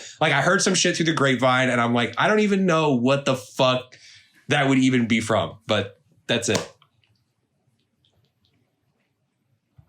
Yeah, I couldn't. I tried to think of one where Rob was talking. I still have nothing. This is Ice's last question. Have you ever been betrayed by a friend or someone that you thought was a friend? If so, what happened? I feel like I have, but it was nothing major. I guess if I bring up a story, it's kind of a story I told on the special that we did, the Tony Baker and Friends special, which you guys can go watch on Amazon or go get it from Gumroad. When my friend pretty much told everybody, told a secret that was held, that I got caught jacking off to the Fresh Prince of Bel-Air. And that shit was embarrassing. And he was somebody I wanted to fight, but he was known for it would have been a very difficult fight for me to win. He was that athletic kid that was like, he was one of those kids that were like, I was still built like a kid and he was built like a grown man. Like he was actually muscular and buff. I was just like, and I wasn't like that yet. So there was like, me winning that fight was possible, but yeah, it's not a fight that I wanted to get into. And he's had a lot of tragic things happen to him at that point. So hurt people. Yo, so I remember looking at and I was so in shock and my jaw was on the ground. I was just like, what? And then I was more mad at my brother because he technically betrayed me because he told me that he never told anybody about that. And clearly he told all my friends. Your brother is your antagonist, bro. He really is. Oh yeah, he definitely is. And years went by before it even came out. So this was held down for years. And that shit, I never forgot it. It's still to this day a traumatizing moment in my life. Whether it's funny or not, it still was traumatizing. Rob? Yeah, I got a story. basically it was this, it involves a girl. It was a girl I was seeing. Like, we weren't serious or anything like that. We'd just been seeing each other a little bit, but like I was getting ready to like kind of make it an official thing. Like I was feeling her, like, and I remember I went to this party with like a bunch of my friends, and like I was kind of, we were hanging out. I was seeing this girl there, a bunch of my other friends were there, and I told them like, the night before, like, hey, I'm really feeling her. Like, I really like her a lot. And we went to this party, and we were going to relocate to another location. So we were going from like one house to another. And I went in one car, she went in another one. And we get to the next location. I'm like walking up to the house, and I'm like, I'm at the front door, and I'm looking around like, oh, where'd she go? Because I knew her car was right behind us. I turn around, and a buddy of mine is like making out with her at the end of the driveway. And I was like, he was one of the guys that I told like just the night before. I'm like, dude, what are you doing? Oh my God. Yeah. Wow. That night was ruined. What did you do? Did you just walk away? Oh, no. Cause like I stayed there for a while, and I was just like, hey, this is a really good time we're all having, huh? Like, look, like, oh, you did that? I stayed there for a while, like, oh, like, what's going on? This is cool, huh? So I hung out for a while, and then I was just like, I was having a bad time. So I probably left after like another hour or so after that. It was, it was a rough night. They were making out, when you saw them making out, like, did you walk up to them? Oh, I didn't go up to them then. I walked in the house and like waited for them to come in. I was just like, cool, you guys made it. Good to see. Like, glad you made it to the party. Oh man, that was a rough time. I'm cool with both of them now, but you are. Are they together? Forgive, but I did not forget. Let me put it that way. But that's the time that immediately came to my mind. What's the exact question again, Keenan? The question was, have you ever been betrayed by a friend or someone you thought was a friend, and what happened? I don't like my story. I didn't like my story either. I think that's what makes it great, though. None of us like their story, to be honest. It's a story of betrayal and hurt. That's the point. Open up to the people, Brennan. Nah, man, I'm putting this one on the internet. This one doesn't go to there. I'm going to pass on this, guys. I'm passing. What? Damn. I'm going to pass. We got to give Brennan the hoe stamp. He's a hoe ass motherfucker because he passed on the question. Boom. There you go, Rob. Boom. Stamped. Rob stamped the screen for us. That's fine. You don't have any other stories at all? I understood the consequences of my actions, and I choose to pass in general. Fair. You don't have any other questions at all? I mean, any other answer? Like another. None that'll be a good. None. I don't have anything else that'll be a good story. That's like worth like me telling you a story for 3 minutes for you guys to be like, oh, okay, moving on. Okay. All right. Next question then. Have you ever had this much bad luck? The shield hero is getting fucked, and he doesn't stop getting fucked. Yeah, it's rough. He's having a bad, I don't know how long, a month, I guess you want to call this. You get pulled into a video game you didn't ask for. You get in here, you get the shittiest fucking weapon. For me, I think this has happened to me a few times. Just like having one of those bad days where your car messes up, your girl takes a shit on you pretty much, not figurative, not like for real, but you get like, you're having job issues, you're having family issues. I've had days like that when all that's piling on me, both of your group texts are against you, and you feel like you just want to go to sleep. And that's the only thing you could think of. That's the only thing I could have thought of. I've had those days where I'm just like, the only thing I can do is just go to sleep because nothing is going to be better today. I can't find any positives in this shit. I literally had it pile on me like that. It was like family issues, like whether it's deaths, car, job. And I'm just like, yo, I remember it's funny. I was actually telling my lady this morning. I was just like, I remember yelling when that happened to me. I was like, what did I do in a past life? Who did I fuck over in a past life for this to happen to me? Fuck, man. Yeah. So I've had those moments. Brendan. I remember obviously we've all had a plethora of those kind of experiences, but there's one like week in particular that I had when I was like a sophomore in high school. In the same week, I tried out for junior varsity basketball and I tore my ACL the day before. I was going to try out. The day before tryouts, I tore my ACL. So I couldn't compete. I also found out that I failed the trigonometry test that made it so that my class, my score in the class went from like a B+ to a C+. And my parents had a rule that if I get anything below a B, that I get grounded for the entire semester. Oof. So I found that I was going to be grounded for an entire semester. Yeah. I found out that I think my girlfriend at the time had cheated on me that same week. And I think that was it. Yeah. No, and my uncle died the same week, all the same week. And my uncle died.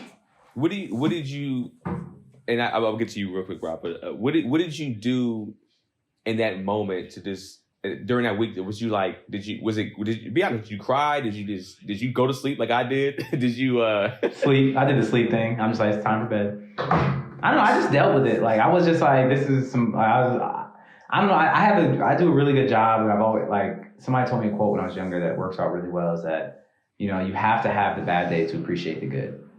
Very true. And so, like, I did a really, really good job of, like, trying to do my best to take that perspective. Like, man, this is shitty, but I can't wait till these good days come because they're going to be so much better now, you know? So I was kind of in that mentality, but I definitely was like, it's time for bed.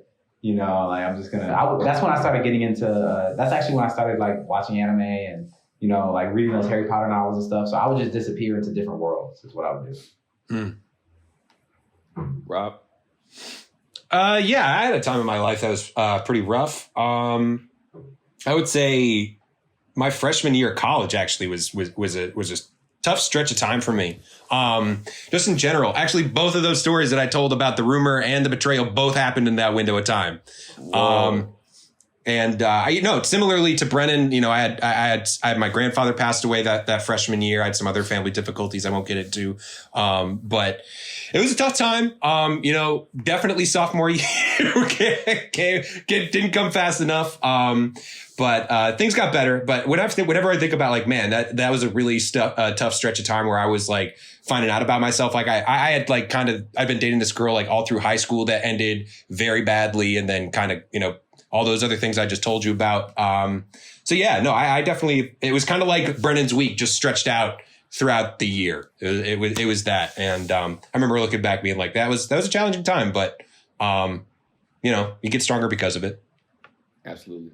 Well, let's change the energy, I guess, with this. Have you ever had a moment where you feel like you leveled up, Brennan? Normally my moment comes late. So it's never like in the moment when it actually happens. It's normally like a year later. I'm like, wait a minute. Hey, like that's normally how it happens for me. So like for me, it's like, you know, like we have a studio and an office and I'm the CEO and owner of this company.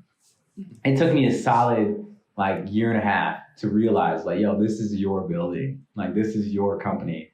Like this is thing. I remember actually just like, I had come in and I was in before anybody else. I walked in and I was like, I came in and I got mad because the studio lights were on and nobody was there. And that means they were on all night. And I was just like, the electricity. I was like, fucking somebody left the lights on for electricity. And I just stopped for a second. I was like, I have a building. I can get mad about the electric bill for a place that I don't live in. You know what I'm saying? Like, I don't live here and I'm mad about the electricity bill. And for me, I had like a big moment of appreciation. I just looked around, like, all this gear is my gear. Like, this studio is the studio that we're like, holy shit.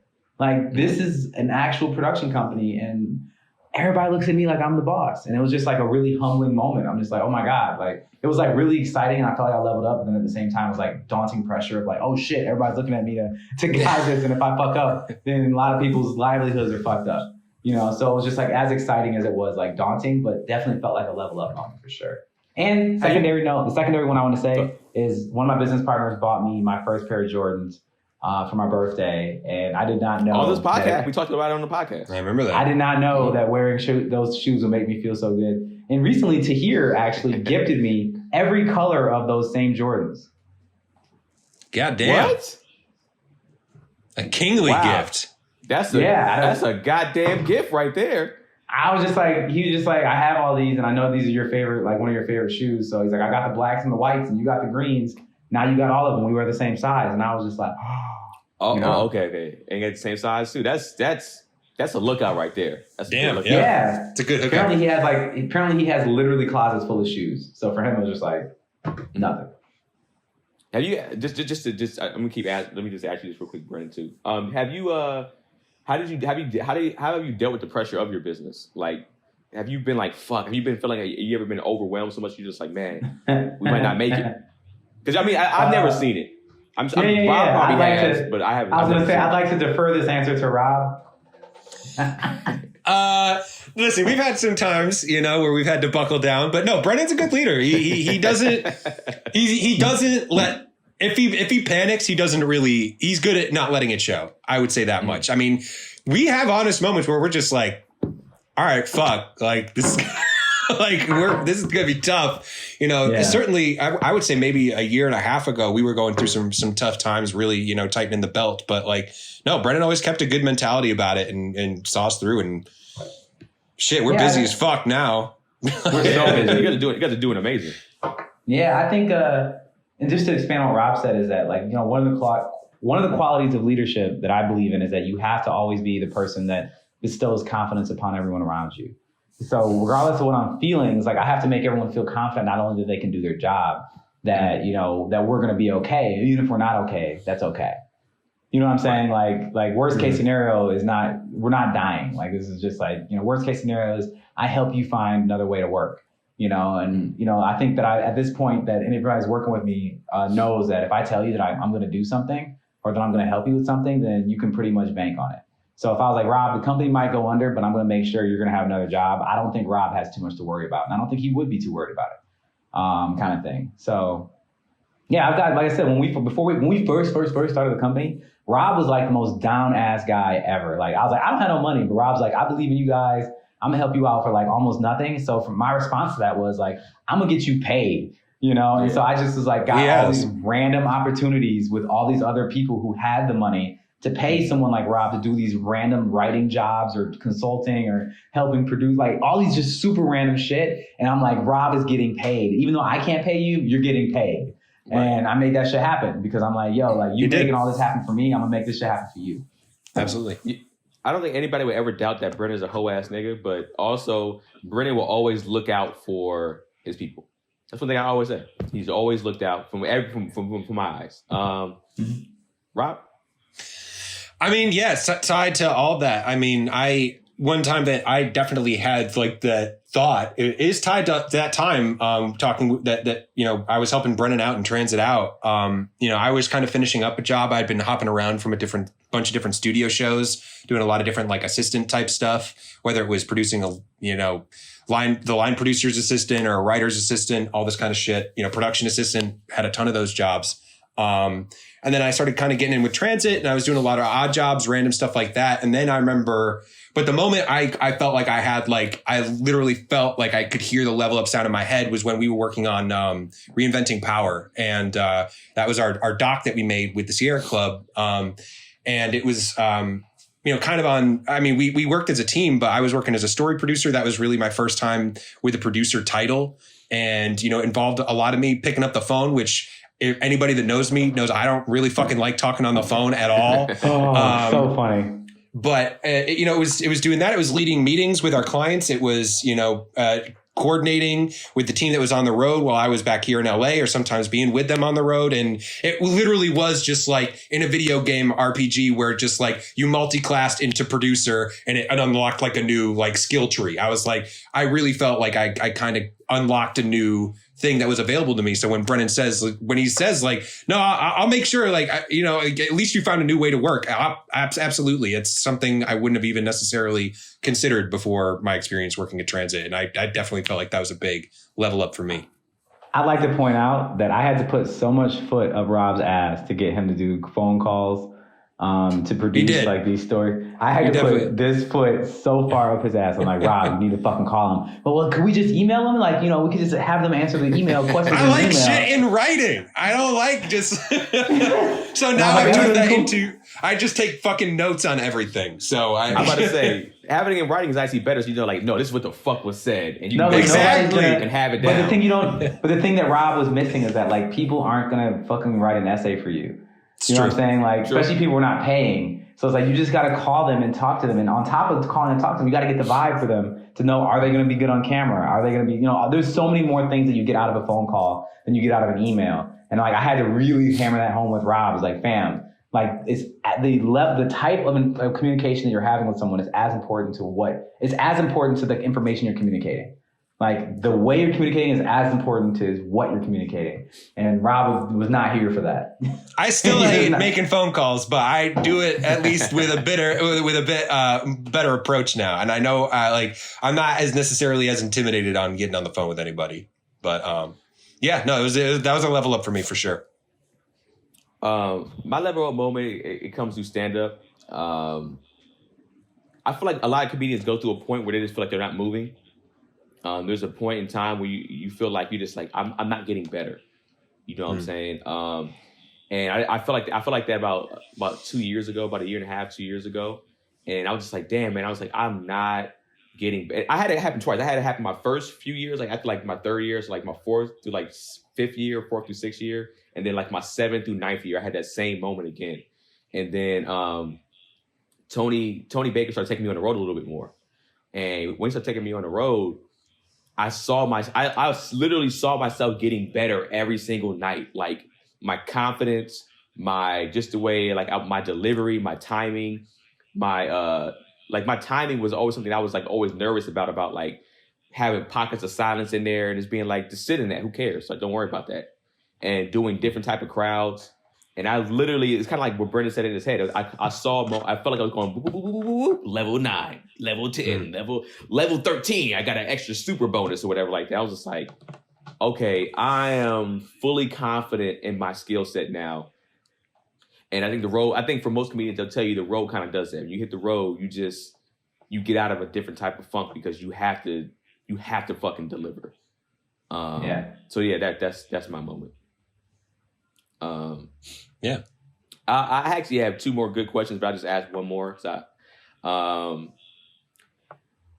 don't know which one I want to ask. Fuck it. The second one. The second. Do you want me to ask? Because it's actually a question of mine. I'm just helping you pick. I don't know what they are. I'm just saying, just pick the second one. I don't even know if I have really an answer for this, but well, I'll just pick this other one then. Have you ever had a dude persistently go after your girl that you were with or that you liked as much as the Spear King? The Spear guy keeps just going after, like, the Squirrel Girl now. It's like, just come over with me. Come on, leave this guy. Yes, I've had. I don't know. I feel like I've had that a few times. Like, whether it's a girl I'm talking to, there's a guy at school that's just like, Keenan's not really he's not really this and that. It's just like, bro, what are you doing? If she wants you, she'll pick you. That's how it works. A woman picks. She picks who she wants to be with. Like, and right now she's choosing me. So back your whole ass up. But he stayed persistent. He stayed that guy in the friend zone. And eventually they got together and their relationship was terrible. And I was so happy about it. That's sad to say, but I mean, once I understand the Schadenfreude there. Yeah, like I get it. Yeah. So I mean, he eventually, they say persistence, can get you something. Persistence is key, and he was persistent enough, and he ended up winning actually. Losing in my opinion. Brennan. Honestly, not really. The only story I can really say is like, either of you guys ever heard of a guy named Mark Ingram? Yeah. He was running back for the Saints at one point. Yeah, he went to the same high school as me. And when I went to college my freshman year, I had a girlfriend that was she was a year younger than me, so she stayed there. And he was 3 years younger than me. So he was a freshman when I was a senior. So he's a sophomore while she was a senior. And he made his move when I left. On my girl, I'll say that. Wow. Yeah, you told me the story, yeah. Yeah, he made his move when I left. So when I came back, I remember hanging out with her and then his name popped up in a text message. And back then you didn't have secret text messages or whatever, where it just says their name. It said the whole text message. And I was just like, oh, okay, well, this is the end of this. you know, while we were hanging out. And she's like, why are you all on my phone? I'm like, you put it in front of me and walked away. Like, it rang in front of me. Like, what are you talking about? But either way, I was just like, well, damn. That pretty much ended our relationship. Because I'm just like, oh, you fucking with the hyperstar athlete guy that's probably going to go to the NFL because his dad was in the NFL. I remember that dude was getting 4 to 5 touchdowns a game in varsity as a freshman. You know, Jesus. And I was just like, exactly. He was a monster. As a freshman, he came in and I was looking up to him. You know, like he was huge. And so when that happened, I'm like, I'm going to fight him. Like, I was just like, nah, like, relationship's over. Like, you go ahead.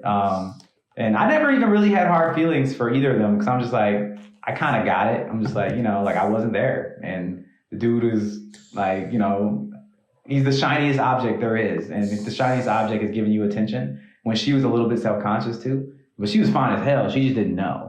You know what I'm saying? Mm-hmm. So like I was helping give her that confidence when we were together. Then like, you know, the guy that is like the ultimate validation starts giving you like attention, then, you know, you can make some mistakes. And she did. So it is what it is. Right. Also, not really. I definitely have had times like there were, you know, I was dating a girl or I was with a girl and like she was getting attention from other people. Sometimes people in my circle of friends, but it was never an issue where I needed to like pull somebody aside and be like, hey, what the fuck? You know, luckily everybody was, you know, because she would mention to me sometimes like, hey, so-and-so said this. And I'd be like, really? But like the fact that she was even telling me about it, I was kind of just like, all right, like she knew what was up. I knew that she knew what was up and it wasn't a problem. But yeah, nothing like anything where it was either of those times where I had to like pull somebody aside and set them straight, luckily. Yeah, I actually had a comedian do some weak ass shit like that. But comedians be bitches sometimes. All right, let's get over to the let's get over to the our scores and our what we liked and disliked, our favorite parts and our least favorite parts about the show. This is Brennan's anime, so he'll go last. I'll go first. I'll take the lead on it.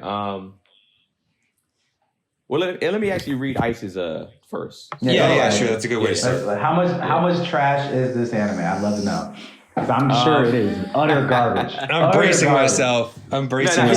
He actually kept it short. He kept it pretty short. He said it's okay. It's nothing to write home about. Just like the anime. I do want to keep watching though. That's all he pretty much said. So he's like, there's nothing special about it yet, but he wants to keep watching. His overall score for the first 5 is a 6,000, which is actually higher than I thought he was going to put. I thought he was going to say for Ice, that's like an 8,000 for Ice. Yeah. So I'll go into mine. Favorite thing about this anime is situationally what he's overcoming. I think that's pretty cool. I think he's, like you said, he's not the super typical protagonist type. He's had some issues, but he is a protagonist. So I think what he's overcoming is super dope. And how he's doing it and making the best of a situation, which is what I always respect for anybody. Make the best of your situation because he got dealt a shitty ass card. Yeah. I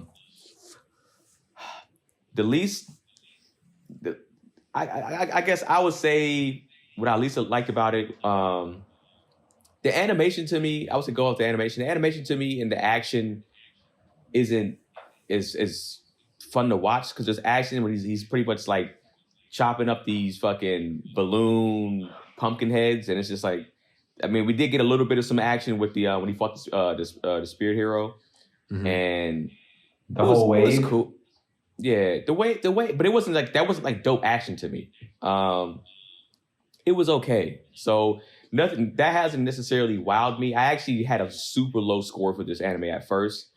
And then I started I actually kind of was like watching. I had to think about the layers that it actually was giving and the mindset, what he's going through, all that stuff like that. And then my original score was like a 4,000 something, to be honest.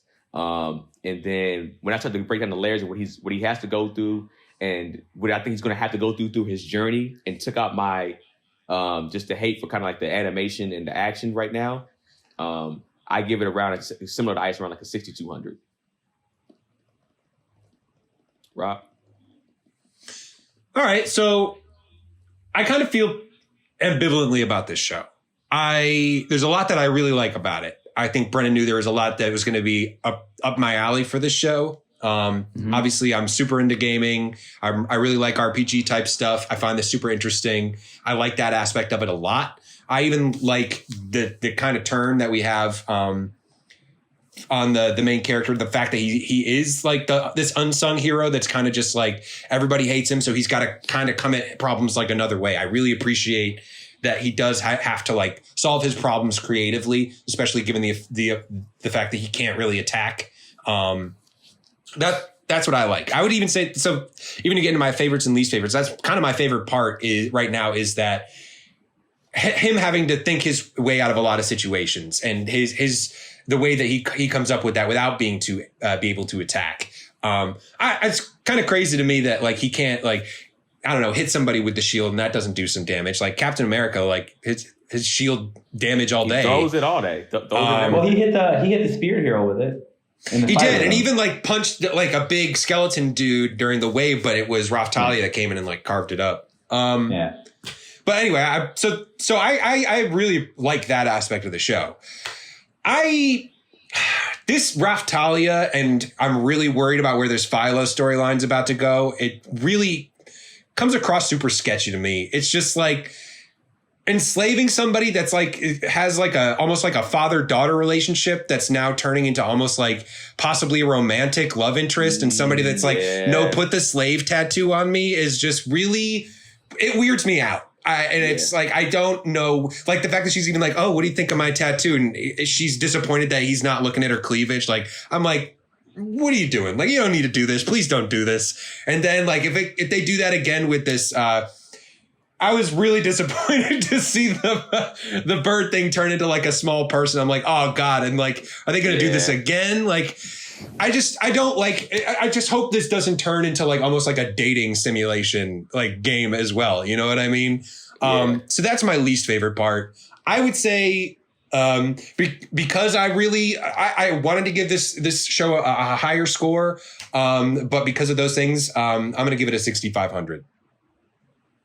Robbie made a good point. That's actually something that I didn't like about it either, was what you said at the end. So I understand the situation with like, nobody's going to help him. He can't attack. He's good. But like me personally, I'm like, unless he levels up and comes back here and murders this slaver and lets all these people go to be like his army, and maybe he'll do that at some point, I'm going to have some trouble with likability with this character, because I don't like him going back to that dude and just like, all right, give me some new slaves. Like, it's just, the fuck, man. Like, it's in all honesty, and sorry, I'm gonna get to your point real quick, Brennan. Just to add on, he's one of the most. I actually don't like him right now as a protagonist like that. I understand what he's going through, but he's also been a dick too, and rightfully so at points. But he's still a dick. Like, it's not likable. But yeah, go ahead, Brennan. So my favorite thing is that I actually disagree with you on that, what you just said, Keenan. Like, I feel him on pretty much everything he does. Like, because the thing is, I said I get it, but he's still a dick. Yeah. But I mean, for me, it's like, I think I would be very similar to how he is in this world if I was there. Like, just the decisions he made. Because like when he got there, really excited. I don't care what I got. Like, whatever. I'm gonna do my best. I get just utterly betrayed by everybody around me, and the entire world acts like they hate me. Okay, fuck y'all. I'll figure it out on my own. You know what I'm saying? Fuck you guys. I'll figure it out on my own. And then I don't have any way that I can trust anybody. I didn't go looking for a slaver or some shit like that. This shit just happened. And it fell in my lap. And I'm literally at the bottom of the barrel of the things that I have options for.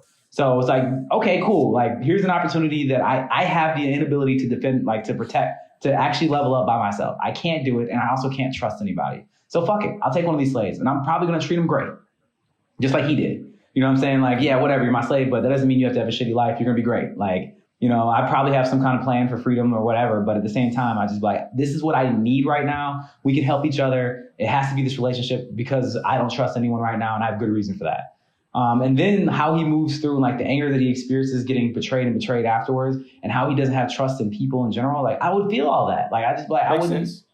That for me is my favorite part of the show. Like, I feel him, where I'm just like, yo, like I'm not saying I would handle it exactly the way he did, but it'd be fucking close.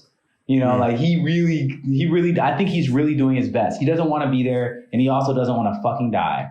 So he's just like, I gotta level up so I don't die, And I also still do have this like back of my mind, just generally a good human being. Like I can't not protect people who need it. You know what I'm saying? Like that little village, he didn't have to do that. Then that whole wave, when the cards are down, for sure.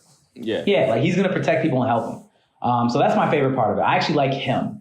And the thing I didn't like the most was actually exactly what you said, the Raphtalia sexual aspect of it. But that's normally my least favorite thing about almost every anime. So for me, like I write that off anyway, because I'm just like, there's almost unavoidable in almost any anime that there's gonna be some kind of weird sexual something somewhere. I know, man. Even, I'm always like even like Hunter x Hunter, like Hunter x Hunter was probably the worst for me out of like everything. It's like there's a man dressed as a clown fetishizing about children. And people love him as a character. Yeah, he's a lot of people's favorite character. As a villain, he's dope. But that aspect of him is just. Well, he's not even always a villain. That was makes it even worse. He teams up with them, and he's just like looking at their loins like lustfully. You know, it's just like this motherfucker. Right? Yeah, Rob, you haven't seen it, but it's I'm a really good show. It's a really good show, but that guy. That's it. I'm just saying that guy. His name is Hisoka. You've seen. I guarantee you. His reputation precedes him. I have not seen the show. I absolutely know who you are talking about, and I have heard these things about him. I was just gonna say real quick. I know we were having some issues with Shield Hero's likability, but I will say that Miney girl is maybe the least likable character I have ever seen in anything. I was definitely gonna say that was actually another question that I had that I was gonna ask out of the questions. But she is she has not made a case for herself at all. She's God. The thing is, I hate her, but I love that she's in the show because she's the reason why I love the show so much, because of the epic betrayal and fucking just how much of a bitch she is all the time. Allows us to see the character of our main guy. Like unless you have an ultimate asshole bitch like her, you can't have a guy who's created in this way that's a non-protagonist, kind of sort of folk hero, non-main character of a storyline. Because normally the storyline of something like this would be following the sword hero, you know what I'm saying? Yeah. Or like something like that. Where now we don't even get to see their party. They don't even matter. Like the writing for the show is amazing. Like it's like normally you're over here, but now we're like here. And not only are we here, we're gonna add these elements of like, you know what, fuck this guy, because he's the weakest kind of thing, which is very much so human nature, you know? Mm-hmm. So overall, I give it a 7,000, just because it might be because I know what's coming, but also just because I truly, even just looking at these 5 episodes, and watching them the second time, I got more out of it than I did the first time. Because they do a really good job of setting up a lot of shit that neither one of you noticed. Specifically, like what in Rob's description, I'm like, oh my God. Y'all have no idea what's happening. Like you know, but you have no idea. And I was just like, okay, I didn't even, I don't know if I saw that the first time going through it or not. Because I watched it, almost 2 years ago now. But I'm like watching it again. I'm just like, holy shit, they did this. Holy shit, that person was here. Oh my God, they said this. Or like there's just little side comments that they say throughout the entire show that Rob didn't bring up at all in his description, which would have been hard because it was so long. But there's so many little side comments that they say all the time that are alluding to things that are so much bigger that I'm like, I never even fucking knew. It's fucking crazy. That's all. Last thing, if they die, right? They're not dead. They're not dead in the real world, right? They don't define that. I don't know. Okay, I'll make sure they didn't define it yet. Okay, all right, I'm not tripping. Cool. All right. Well, let us know what y'all think out there of the first 5 episodes of the Rise of the Shield Hero. Let us know what you think about the show overall. If you've already seen it, Brendan has. He knows what's coming. I think he's going to love it. I love this show. I love this show. And always answer all the questions in the comment section, and we'll get back to you. Go ahead, and drop your stuff, Brendan. Mr. Producer Face on the gram as well as on Venmo. And side note, shout out to coronavirus. Oh, yeah. Yeah, I got you. I see what you're saying. It took me a sec. Ice is Ice at McGowan on everything. Rob, go ahead. RV Danger on Instagram. And I'm Keenan Baker on every single thing. You can hit me on Cash App, Keenan Baker, Venmo, Keenan-Baker-2 on the Venmo. And last but not least, this is the greatest God damn it fucking anime in the world. Brennan was like, he's gone. Brennan knew when it was over, dog. You knew it was over. All right, bye everybody. Peace out, y'all. Bye. And so anime was solved forever.